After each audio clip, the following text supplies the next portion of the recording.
En un video anterior mencioné cómo Colombia no puede llegar a ser como Venezuela, el sistema político que hoy en Latinoamérica todos tenemos como crítica debido a la constante violación de los derechos humanos que allá sucede en ese país, vecino de Colombia. Pero hay que tener en cuenta algo muy importante para hablar de este país. ¿Cómo llegó Venezuela allá?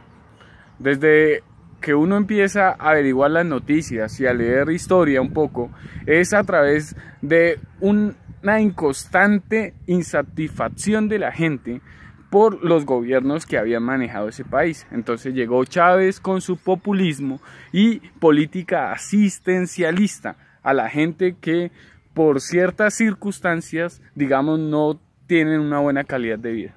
Pero es bueno también resaltar que el populismo llevó a Venezuela a la crisis que hoy todo el mundo denuncia. Colombia tiene una realidad populista.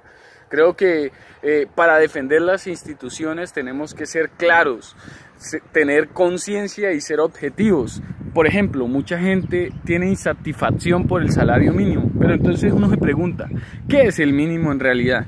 El mínimo no es solo un salario, el mínimo son la seguridad social y las prestaciones sociales, que eso le suma a las empresas bastante dinero y que no permiten que se pueda generar un alza del salario mínimo, porque sencillamente esos gastos también suman y para las empresas es muy complicado.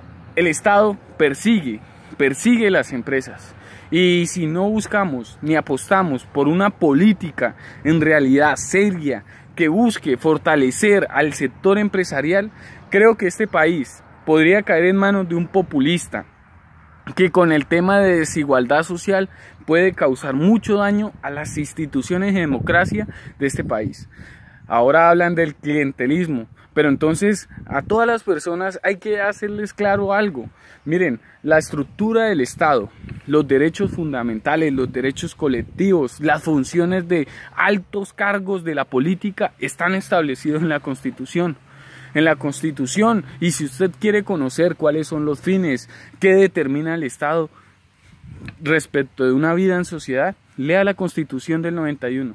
Establece que para elegir al procurador, que para elegir al contralor, al fiscal, es una vida política, que la eligen los cortes, que la aprueba el Senado o el Congreso, dependiendo del cargo. Entonces, este discurso populista y que hace alusión al clientelismo es aquel que oculta la realidad jurídica, porque es una realidad jurídica que está establecida en la Constitución, que como bien establece la misma Constitución es norma de normas y está para cumplir. Claro que hay muchas normas que la reglamentan. ¿Cuál es la invitación? Para no llegar nunca como un estado en crisis, como lo vive el pueblo hermano de Venezuela, es apostar, siempre apostar por la libertad.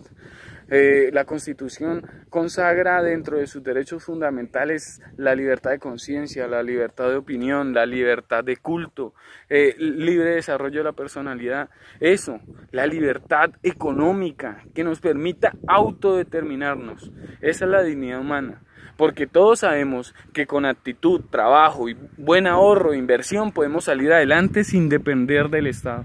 Entonces es para ser objetivos y no parcializados respecto de un sector, que busquemos la objetividad, que luchemos por un país, que luchemos individualmente para lograr una sociedad, no depender del Estado.